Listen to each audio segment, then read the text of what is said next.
What's going on, you guys? It's DmitriusDmarcus, otherwise known as Tegan Smith. Got a interesting video for y'all. I have my 2013 Focus ST. It is blown up, the motor. Took it to the shop the other day and looked at it. It said on my tuner, it said that it was misfiring in cylinder 1 and 4. I did put new spark plugs in it. As you can see, these are the spark plugs right here. This one was cylinder 1. As you can see, very oily, a lot of liquid on it. These were changed all the way back on Father's Day. It is now July. I am just now getting around to making my first ever YouTube video on this car. I've always wanted to, I just never had the courage to, and I have now had the chance to because the motor blew up and I'm like, hey, might as well start now, right? So come with me on this journey to figure out how to pull the motor on this vehicle. Let's get started. So for the intake, I'm gonna disconnect it from that guy right there. So hopefully I can loosen that enough. Take this mount out. This one's a little raggedy. It works. And then take it all out. Take the MAF sensor out. Take all these other vacuum lines out. And then pull that out. And then I do want to get the bumper off. And hopefully by the end of this video, we can get the crash bar out. That's the goal for this video, for episode 1. This is going to be a multiple part episode because I do plan on going fully built motor. The motor that I want is from Speed 63 Performance. And the motor that I want from them is rated for, I think it was 700 wheel. I don't want 700 wheel. I want like a reliable 450 to the wheels. Hey, yo, what the fuck? I definitely don't want to dig race the car after that because I've heard with these Focuses and when you push a lot more power than like 300 wheel, you tend to break suspension and snap axles and shit like that. So I definitely don't want to be doing that. It'll definitely be more of like a weekend driver at that point. It definitely won't be driven every day like I used to. I wish I did start making videos on it when I first bought the car, but I was always very self-conscious, but I finally built up the courage to. Let's get this intake torn apart. Let's go from there. Got the filter out first. All right, as you can see, there's a 10 mil bolt that goes there and a 10 mil bolt there. And this will just pull out. I thought it was metal, so I thought it was gonna be heavier, but it's just literally just a piece of plastic. So now we'll definitely be able to get back in here and get that clamp off. And then I think we're gonna move on to taking the hood off and also the front bumper. I got my buddy Seth with me. He drives a 2016 Challenger Scat Pack. What's all done to your Scat Pack? Stage 2, catalyst downpipe, muffler delete, upgrade the injectors to Hellcat injectors. How much is it making to the wheels? To the wheel, probably like 530. Holy shit. 520, don't give me that, don't say that. We'll say 600. Yeah. Hey. Nice. Got the midsection out, disconnected from the bottom right there. I guess now we can move on to getting the hood out. Taking the bumper off should be easy. I've already done it before, obviously, because you can see that brick of a Depot Racing intercooler. So we can just set this down over here and always make sure that you're organizing all of your stuff. I guess we can put this back on that coupler down here so that way we don't lose it, even though I already lost one bolt for the intake heat shield, but I did hear it fall all the way down to the belly pan.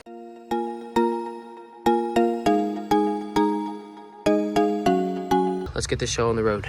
Totally forgot to take the, I guess like the fire liner from the inside of the hood out to then disconnect the hose for the washer fluid. It like just sits up in here and there's push pin here, push pin on the actual latch itself of like the hood, one down further down here, and then one right here where you can just open the clip, pull it out. What I'm just gonna do is just let it hang off the side like that because we're gonna take the front bumper, headlights, and all that stuff out anyway. So once we get all that out, I'll just like throw it over that way towards the front. But now we can go ahead and take the 2 bolts out that we left in, so that way we can just take the hood off. And I think we're going to go put this in the basement so that way it's inside.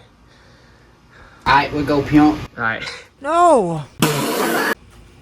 Is that one able to get finger loosened? No, I can't finger blast it. What do you mean by that?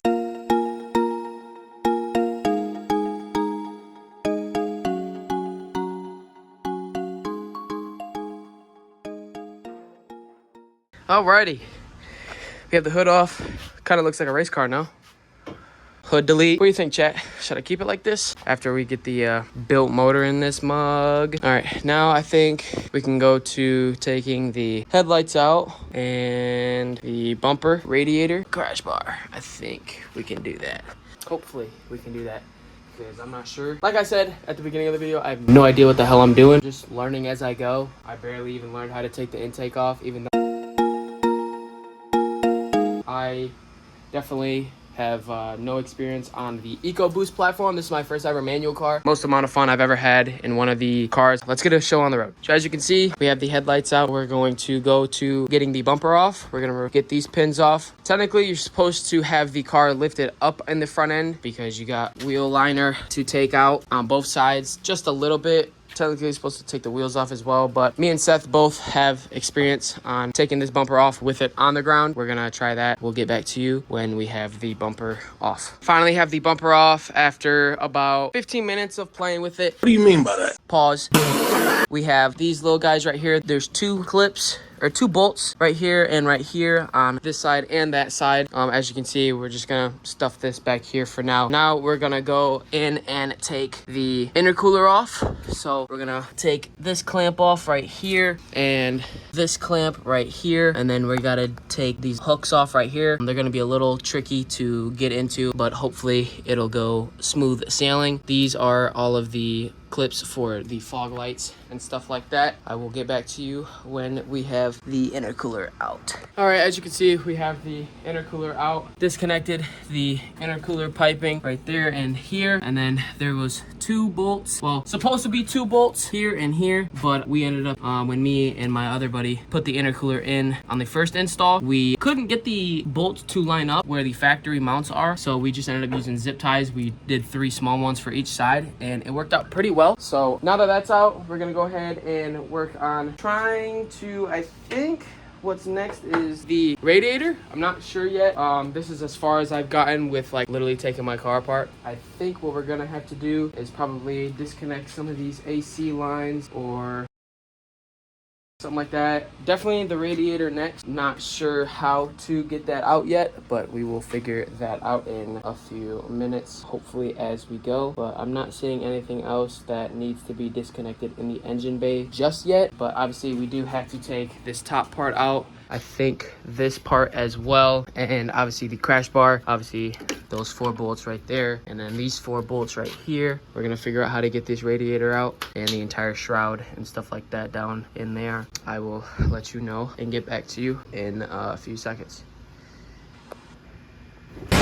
We still don't have the radiator out. We're still trying to take apart a lot of the stuff in here. Did end up taking the hood latch completely off because obviously we don't have the hood on it anymore. So the way it's set, obviously like a normal traditional hood latch, set up just around like this. I had to take part of the bracket off for the catch can right here. Then you have the hood sensor that is this very end one right here, and then this other sensor, not sure what the heck it is, but it was plugged in right here, and obviously it's probably for something that relates to like the hood or something like that. But after I disconnected it, I pulled it through. We have this breather hose right here that is just clamped here, here, and here. And we have this one as well. Not sure if coolant is going to come out of here or not. Yeah, boy. But we are about to find out if it does not. And it does. Okay, so we're gonna throw that back in there. Okay, so we might need a drain pan, and I have one of those actually. But it will eventually get all over this stuff in here, and it's on the other lines and the intercooler pipes. Not sure what to do from here, but I will figure it out momentarily. All right, so we are going to disconnect the lower driver's side radiator hose. Got a little towel right here with a coffee bucket, and then an actual oil drain. We're gonna use the coffee bucket first. Now all we have to do is get this off of the radiator itself. Just gotta be a little careful trying to get it off so that way it doesn't get ruined or we rip the hose or anything like that.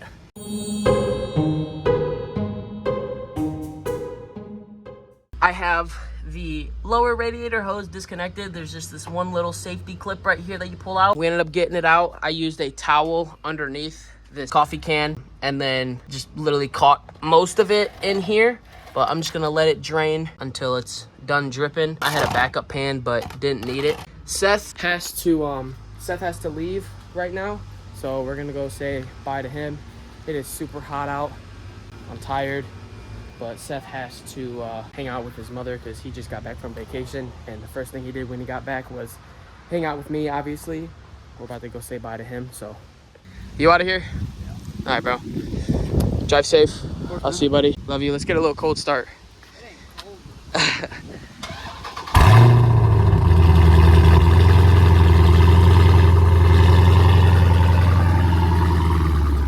That bitch mean. I'll see you, buddy.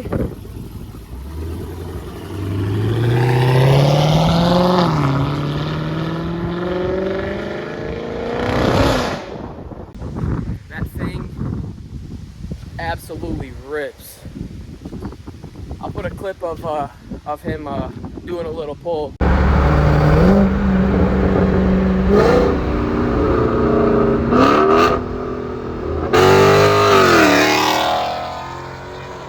Third gear. I'll put a little clip in here if I can figure out how to do that, or if I'm able to.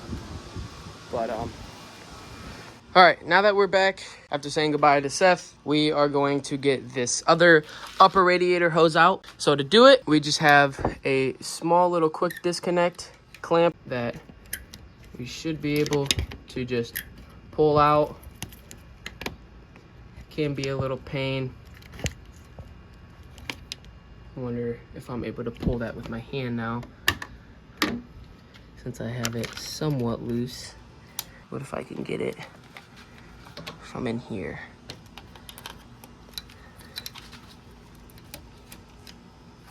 There we go.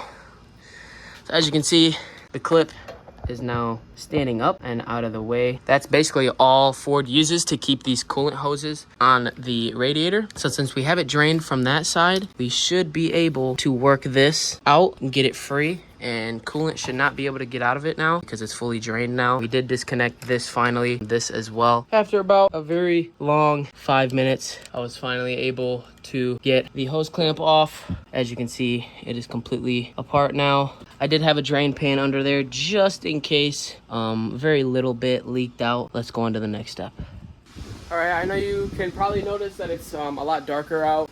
It definitely did cool off a little bit, so that kind of helped as well. I have been fighting with this car for about 45 minutes to an hour. I did end up getting that fan shroud out from the back side of the radiator back here. Don't ask me how I did it, because I literally will not be able to tell you. But I have the radiator right here, trying to slide it past this brace right here. So I think I might have to take these bolts out right here.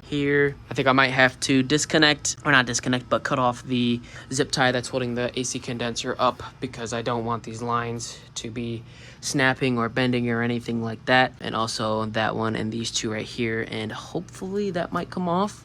I'm not sure if this is held in by anything right here, or same for the other side, but if it is, I will definitely let you know. I guess we'll see.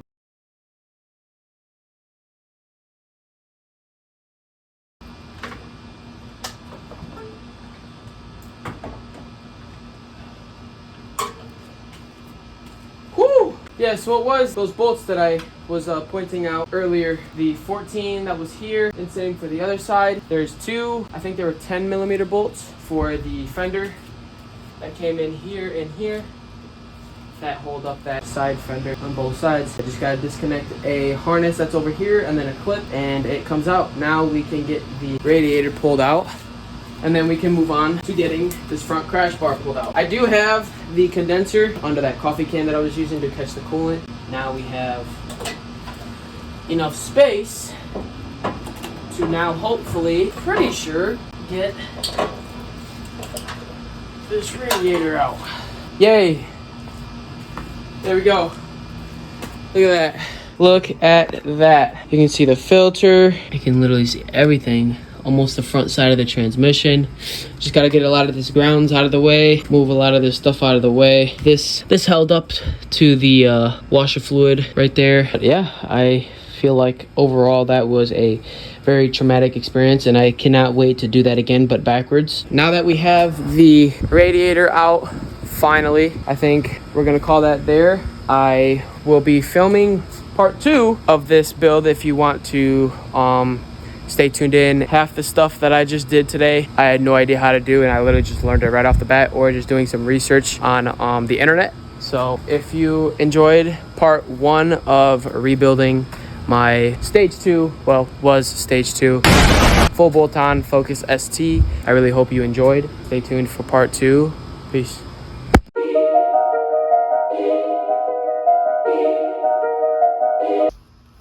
I just now realized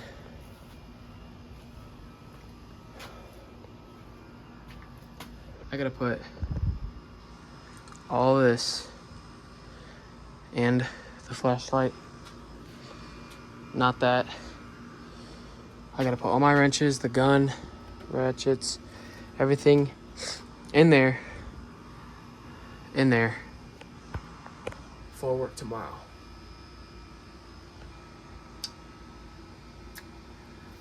I'm gonna be so sore waking up tomorrow.